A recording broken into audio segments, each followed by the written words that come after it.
আবু জাহেল রসুলকে এমন লাঞ্ছিত করেছে, এমন অত্যাচার করেছে। একদিন রসুলকে ধূলিসাৎ করে দেওয়ার জন্য একটা গর্ত করেছে। রসুলের যে স্থান দিয়ে যায়, মসজিদে নববীর মধ্যে গিয়ে রসুল তাহাজ্জুদের নামাজ পড়ে, ওই পথে দিয়ে মাঝখান বরাবর একটা গর্ত করলেন। রসুলকে ওই গর্তের মধ্যে পালিয়ে মেরে ফেলবে। আবু জাহেল রসুলকে এত কষ্ট দিয়েছে।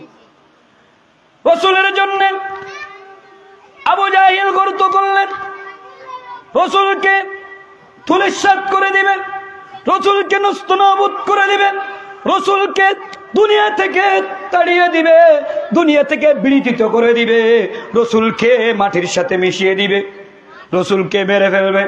এরকম করে মন স্থির করে সে রসুলের জন্য একটি কূপ বানালেন, একটি গর্ত বানালেন। গর্ত বানিয়ে ওই আবু জাহেল চলে গেলেন। রসুল আসতেছেন, যখন গভীর রাত হলেন, রসুল আসতেছে তাহাজ্জুদের নামাজ পড়ার জন্য মসজিদে নববীর মধ্যে। রসুল করিম সাল্লাল্লাহু তাআলা সাল্লাম যখন আসলেন, হযরত জিবরাইল আলাইহিস সালাতু আসসালাম ডানা বিছিয়ে দিলেন ওই গর্তের মধ্যে। রসুল ডানা দিয়ে চলে আসলেন, রসুল নামাজ পড়লেন। সকাল হলেন, আবু জাহেল এসে রসুলকে তালাশ করতে লাগলেন, বললেন যে আমি মুহাম্মদের জন্য গর্ত করেছি, চাই দেখি মুহাম্মদ পড়েছে কিনা, পড়লেই মাটি ছাপা দিয়ে দিব। নাউজুবিল্লাহ বলুন না সবাই। আপনাদের নাউজুবিল্লাহর আওয়াজ হচ্ছে না।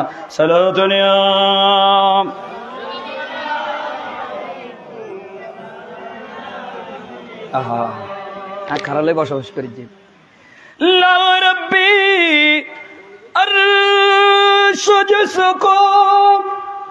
जो मिला से मिला बैठते हैं कौनैन में नियामत रसूलुल्लाह के सलातनिया सलामनिया हबीबुल्लाह अलैकुम। রসুলের জন্য গর্ত করলেন, রসুলকে দেখতে আসলেন, রসুল গর্তের মধ্যে পড়েছে কিনা দেখতে পেলেন। গর্ত বেশি গভীর করে ফেলেছে, কিছু দেখা যাচ্ছে না। ওই গর্তের মধ্যে আবু জাহেল পড়ে গেলেন। আবু জাহেল যখন পড়ে গেলেন, আবু জাহেল আফসোস করতে লাগলেন, হায় আফসোস, আমি কি করলাম, কি করলাম, আমি নিজেই গর্তের মধ্যে পড়ে গেলাম।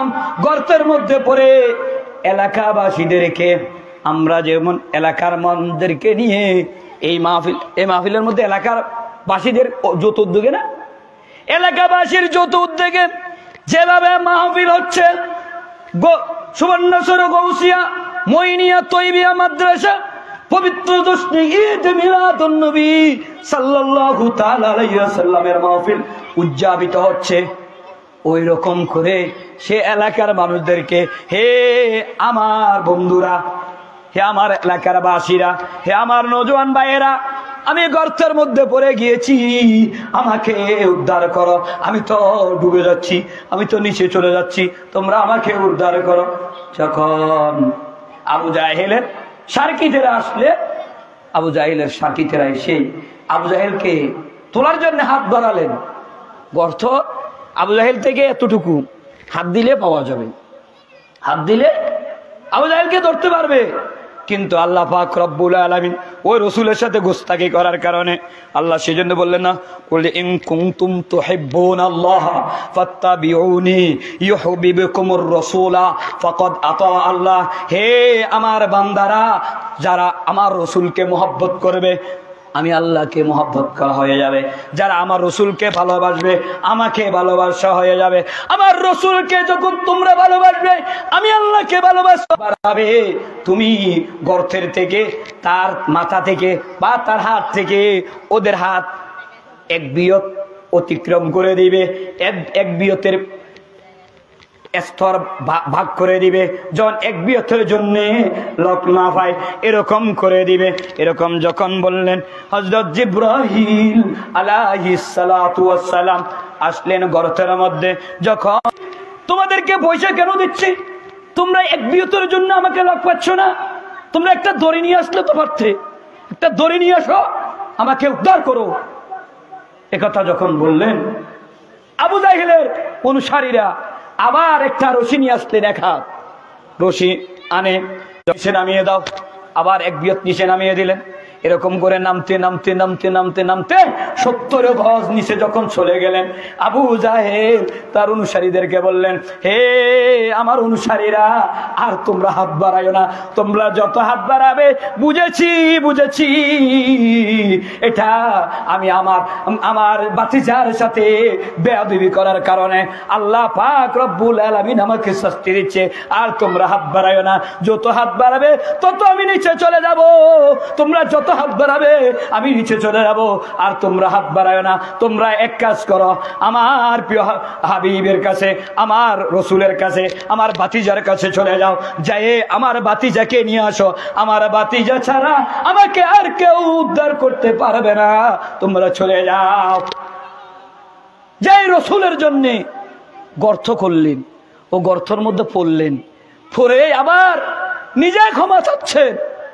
এবার বলতেছেন, তোমরা আর হাত বাড়াইও না, তোমরা আর রশি পালিও না, যত পালাবে তত নিচে যাব, যত পালাবে তত নিচে চলে যাব, তোমরা আর পালাইও না, যাও আমার ভাতিজার কাছে চলে যাও, আমার ভাতিজাকে ডেকে নিয়ে আসো, আমার ভাতিজা ছাড়া আর কেউ আমাকে তুলতে পারবে না, যাও তোমরা।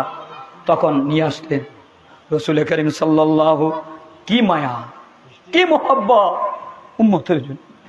রাসূল করিম সাল্লাল্লাহু তাআলা আলাইহি ওয়াসাল্লাম রাসূলের চাচাকে বললেন, হে চাচা। আবু জাহেল বলে না, দেখো কি মোহাব্বত, এত অত্যাচার করেছে তবু আবু জাহেল বলে না, বলে কি, হে আমার প্রিয় চাচা, আপনি আমাকে একটি কথা বলেন, এই যে গর্ত করেছেন এটা কার জন্য করেছেন? রাসূল কষ্ট নিয়ে বললেন, হে আমার চাচা, যে গর্তটি দেখতেছি এটা কার জন্য করেছেন? এই কথা যখন বললেন, আবু জাহেল বললেন, হে ভাতিজা, আগে তোলো, তারপরে তোমাকে বলতেছি, আগে তোলো। তবুও দেখো তার অন্তরের মধ্যে রাসূলের মুহাব্বত আসতেছে না, কারণ আল্লাহ তো বললেন, খাতামাল্লাহু আলা কুলুবিহিম ওয়া আলা সামঈহিম ওয়া আলা আবসারিহিম গিশাওয়াতুন ওয়া লাহুম আযাবুন আযীম। ইয়া রাসূলুল্লাহ, আপনি তাদেরকে হেদায়েত করতে চাচ্ছেন? তাদেরকে তো আমি তাদের কলবের মধ্যে মোহর মেরে দিয়েছি, তাদের চোখের মধ্যে পর্দা ঢেকে দিয়েছি, তাদের কানের মধ্যে জাঙ্কার ঢুকে দিয়েছি, তারা বুঝবে না, শুনবে না, দেখবে না, তাদের কলব ময়লা আবর্জনা ভরে গিয়েছে, তারা কখনো হেদায়েত প্রাপ্ত হবে না। তাদের জন্য একটি জিনিস রয়েছে, কঠিন শাস্তি। কেমন? আল্লাহ বলে দিলেন। আবু জাহেল রাসূলকে বললেন, হে ভাতিজা, তুমি আমাকে তোলো, হে মুহাম্মদ তুমি আমাকে তোলো, তুললেই আমি তোমাকে বলবো। যখন রাসূল করিম সাল্লাল্লাহু তাআলা আলাইহি সাল্লাম এভাবে হাত বাড়ালেন, আল্লাহ পাক রব্বুল আলামিন জিবরাইল আলাইহিস সালামকে বললেন, হে জিবরাইল, নিষ্ঠুর আবু জাহেল আমার প্রিয় বন্ধুর জন্য গর্ত করেছে, আমি 70 গজ নিচে নিয়ে গিয়েছি, এখন আমার রাসূল আমার বন্ধু হাত বাড়িয়েছে, আমি যদি আবু জাহেলকে তুলতে ক্ষমতা না দিই তাহলে আমার রাসূলকে আমি কি বলে রাসূলের সাথে কথা বলবো, সাক্ষাৎ করব, রাসূলের সাথে মোনাজারা করব, রাসূলের সাথে মোলাকাত করব। এরকম যখন বললেন, হে জিবরাইল, আমার রাসূল যখন হাত বাড়িয়ে দিবে সাথে সাথে তুমি কুদরতি ভাবে আবু জাহেলকে এভাবে তুলে দিবে। রাসূল যখন হাত বাড়ালেন, আবু জাহেলকে ধরে টেনে তুলে ফেললেন। আবু জাহেল উঠে বললেন, হে মুহাম্মদ, হে ভাতিজা, তুমি এত জাদুকর কিভাবে হলে? তুমি এত জাদুকর, এত বড় জাদুকর কিভাবে হলে? রাসূলকে বলতে লাগলেন। তবুও আবু জাহেল রসুলকে পেয়ে রসুলের চেহারা মুবারক দেখেও আবু জাহেল ইমানদার হতে পারে না। শুধু একটি কি, আল্লাহ বললেন আমি তার কলবের মধ্যে মোহর মেরে দিয়েছি।